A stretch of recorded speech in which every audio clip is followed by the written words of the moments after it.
to just one type of... God, I just spit on myself.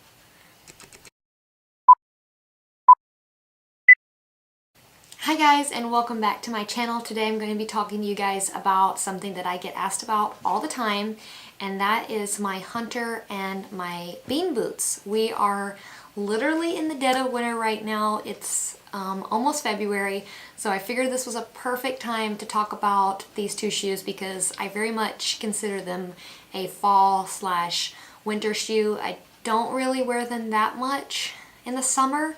I might wear my hunters in the summer, but I'm going to talk to you guys more about that as we get into the video. So if you've been on the fence about either one of these shoes, or you've been trying to decide which one is right for you, then hopefully this video will help.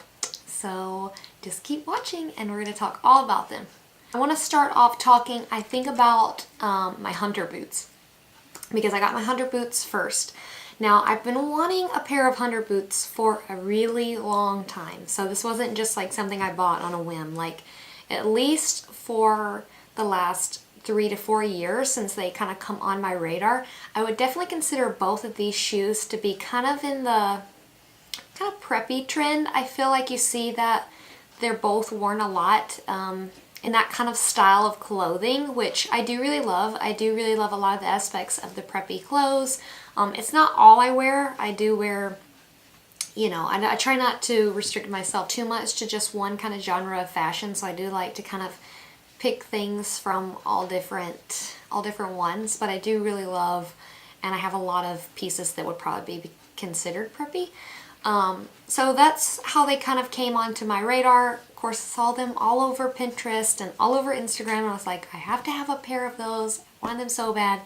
But what took me so long to kind of pull the trigger on them was the price, because they're not cheap. So hunter boots retail for about $150. I do think that maybe once or twice a year around Black Friday, Christmas time, I do think that they run a sale and take a percentage off. I don't know how much it is because I've never bought any around that time. I bought mine at full price, and I'll show you guys the first pair that I ever bought. And that are these right here. So that's them. I won't show you the very bottom. So these are the touring ones. So they're not like they're like the original style, but they're the touring ones, if that makes sense. So the reason that they're called touring is so you can fold them up like that. You guys can see. So they're meant to be easier to travel with, whereas the original ones are stiffer and harder to bend like that. Now, I got the red ones. I had a really hard time in the beginning deciding what color I wanted. I wanted black, but my husband was like, get the red ones and they'll be kind of neat in a pop of color. So I'm really glad I did. I really love, I love the red, but I also really love the black. So I may be adding the black to my collection soon. Now, I did buy these myself. I purchased these at full price before we went to Iceland because I wanted something that that would keep my feet kind of warm and not get wet because of all the rain and stuff that we heard we were going to run into in Iceland. Now, I do have another pair of hunters. These were actually my mom's, but she gave them to me. So these are the blue ones. These are like kind of like a baby blue. I don't know how they're kind of coming off on camera. Hopefully they're coming off true to color. These are also the touring ones, so they bend. So she gifted hers to me because she was not able to fit her calves in them. So that's one of the drawbacks about the hunter boots is, like, with the originals, they don't have an adjusting strap. They have this right here on the side, but this doesn't really help much to adjust and let in. If you're someone who does have bigger thighs, that might be something to consider when you're buying these. So that's why she had to give hers to me. So I have two. The red ones I wear the most because I feel like they just kind of go with most of the stuff that I have. So I wear the red ones definitely all year round. I can wear them. Like I said, I don't really wear them much in the summertime unless it's just pouring down rain. I mostly wear the red ones in the fall and the winter because I just think that color kind of goes better with that season.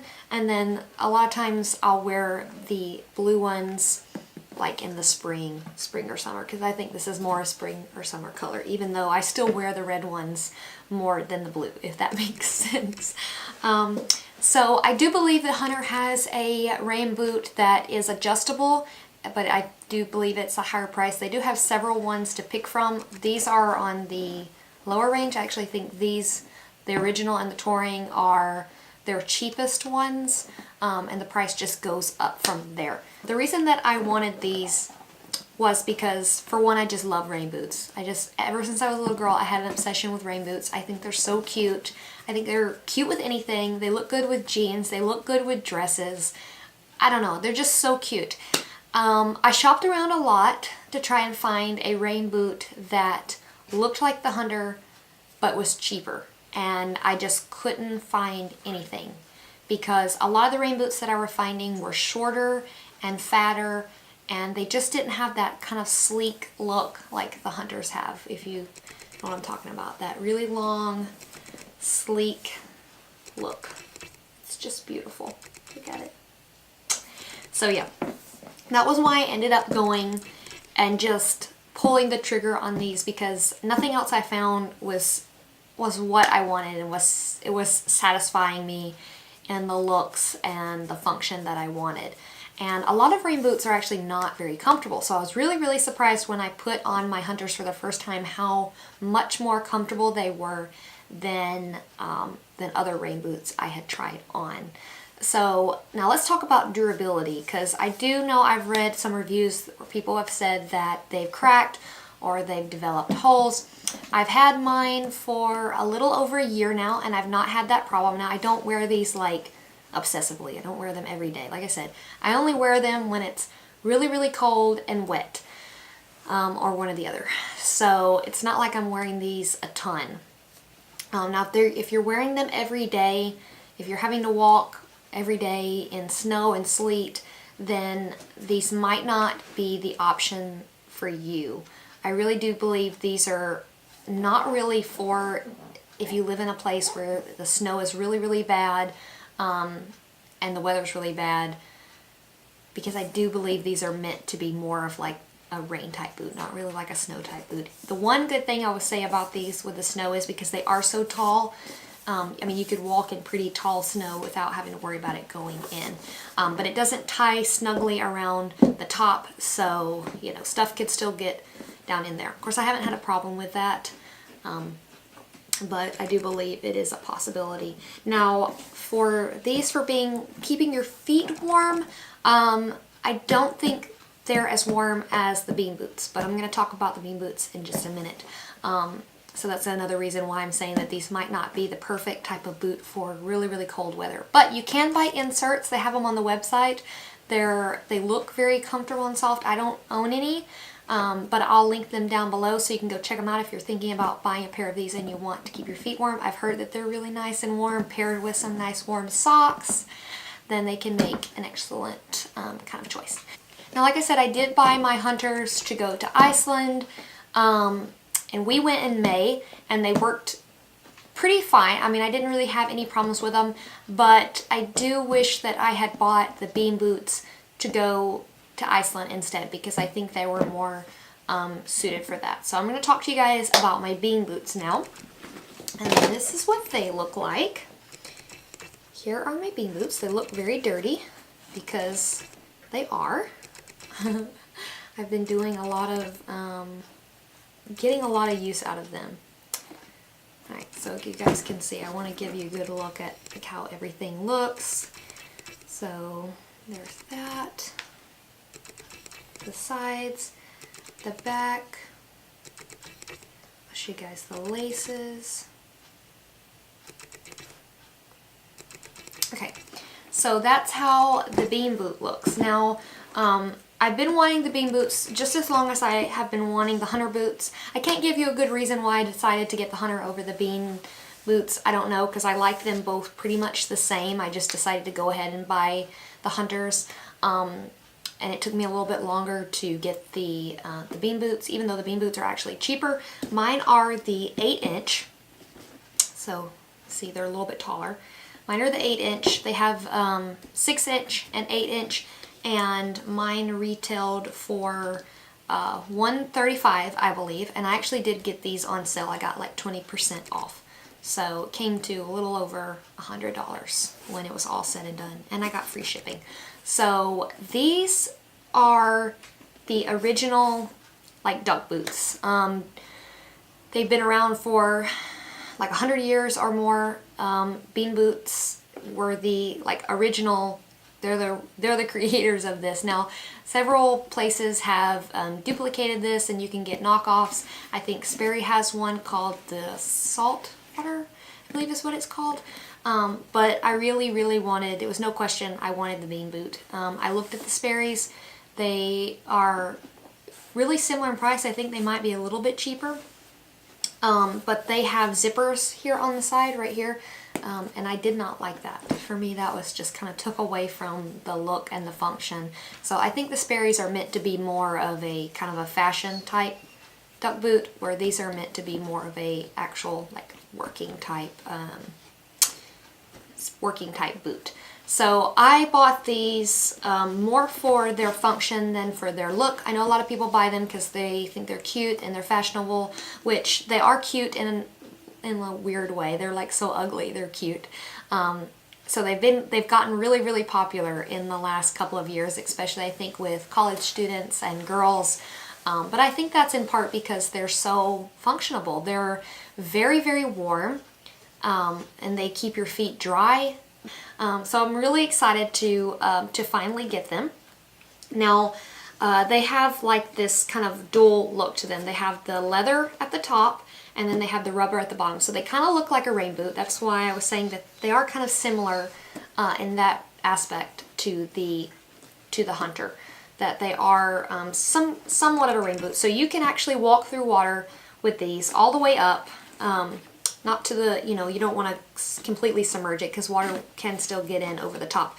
But if you're, walking in water that's to here, your foot is going to stay completely dry. I know because I've done it. I've stepped in water with these and my foot has stayed completely dry. And that's because they're so well stitched, and you guys can see that the tongue doesn't come off. You guys can see right there, the tongue is attached. So that's how it allows there no water to get in. Now I have mine laced like this. So that I can just slip them on, and if I want to tighten them up I can, and they'll be snug around my leg. So the main reason that I decided to get my bean boots were really more for the function than for the looks. I needed a boot that I could wear out when I was doing my photo shoots. I'm usually in places that are pretty heavily wooded, pretty wet, so I needed a boot that could function for me in that way, and this boot has definitely done all of that. The sizing can be a little bit confusing on these boots. I want to talk to you guys about that really quick. I have a size 7, and I think I just bought the normal width. They have like if you have a thinner foot, or if you have a wider foot, and then they have just normal. I went with the normal width because my foot is not really slim or wide. I think it's just kind of normal. So I just went with normal, and I just bought my size that I usually buy. Like 90% of the time I'm in a size 7. Sometimes 7.5, but these do not come in half sizes.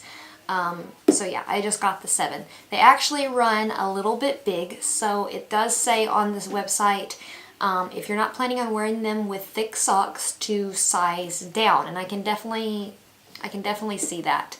When I wear just regular socks with these, my foot does feel like there's a lot of room around it. So that might be something that you want to consider. If you're planning on wearing really thick like camp socks, then getting your normal size should be fine. It does also say that there should be a little bit of room in the toe to allow air to flow and to breathe, so you don't want your foot crammed in there. So that's something to really think about and consider. That's something I did a lot of research on when I purchased mine. It does also say that if you wear half sizes, I believe you're supposed to size down as well. So like for instance, if you're like a 7.5, buy a 7.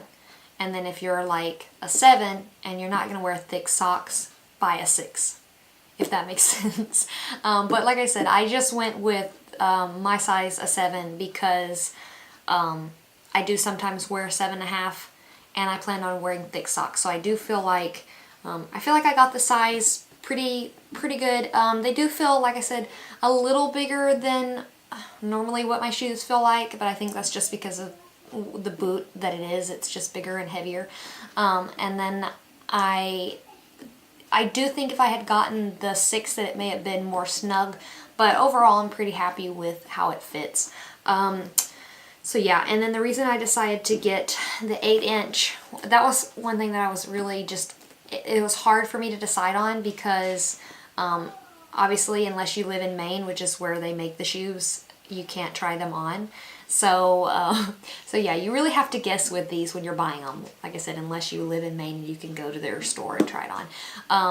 I looked, what I did is I went on Pinterest and I typed in the 8-inch and I typed in the 6-inch just to see how they kind of fit on people. Of course, it's going to look different with me. Just for reference, I'm 5'3". So there's just one little problem that I've had with my bean boots that I want to point out really quick before I wrap this video up. And that is right here. If you guys can see, I don't know if you can tell, but there's, yeah, right there. You can see where the leather was kind of like scratched off, and that happened when I went to lace them up. So these laces are really rough and wiry, and when I went to lace the boots up, the laces actually cut into the leather and messed it up. So I was really disappointed about that, especially spending that kind of money, and I've only had them for 2 months now. That actually happened just a couple of weeks after I got them. So I am actually planning on sending them back because of that reason, but I am going to get another pair. So I'm just going to send them back and exchange them for the exact same ones, and I'm going to write them and see why that might have happened and ways that I can prevent it. It may have been because I didn't treat these before I wore them, but it didn't say to. I actually had to do a ton of research to find anything that suggested that I might have needed to treat these with like a leather protectant or before I did that. So I had no idea. So yeah, just something to keep in mind. Just be very careful when you get yours and lace them up. I couldn't find where anyone else had that problem. Like, of all the Googling and YouTubing I was doing, no one mentioned that. So I don't know if that's common or if it's not common. So I just wanted to point that out in case there's someone else out there that's had that problem. If you guys have, let me know. Leave me a comment down below and like what you did to fix it or to prevent it. But yeah, I will be definitely exchanging those for that reason. I haven't had any problems with my hunters. I've had them a lot longer. They're still really like in really good condition. Hunters do tend to have a little problem where they kind of get like this kind of like chalky look to them. I haven't experienced that with mine yet, but there are videos I know on YouTube that show you how to clean them, so I'm not going to talk about that for the sake of this video being super long. So if that's a problem that you're having with your hunters, definitely look it up, because I know there's a lot of videos out there that I found when I was researching before I got mine. So that's basically it. Hopefully I covered everything from the price. Like I said, my hunters were $150. The 8-inch bean boots were $135. Try and get them on sale if you can wait and hold off until like Black Friday or something, so you can get a little bit off. Other than that, I love both of them. I don't regret either one of the purchases. I knew that these were shoes that buying them and spending that kind of money, they were going to last me, and that was the main thing, was knowing how old, especially like the bean boots, how long they've been around, and knowing that I could possibly have these for 20, 30 plus years and maybe even hand them down to my children, because well, I don't know if I'll be able to hand them to my sons, but maybe if I have a daughter. I heard some people had actually done that with theirs. So yeah, if you guys have any questions that I didn't cover in this video, then please be sure to leave me a comment, ask me, and I will be happy to answer any of those questions. Yeah, and hopefully this video wasn't too long. I'm sorry if you guys thought it was really long. I'll try and put timestamps in where I talk about certain aspects. I'm just trying to make sure that I cover everything and answering all the questions that I had before I bought these shoes. So yeah, like I said, that I think that if you live in an area where it's mainly just rainy, I think that the hunter boots would probably be better for you. If you live in an area where it's really, really cold, then maybe go with the bean boots. But hopefully the things that I've talked about have kind of helped you decide maybe price point versus look. But yeah, so thank you guys so much for watching. I hope if you like this video, you'll give it a thumbs up. And if you're not subscribed, please subscribe. And thank you so much. Bye.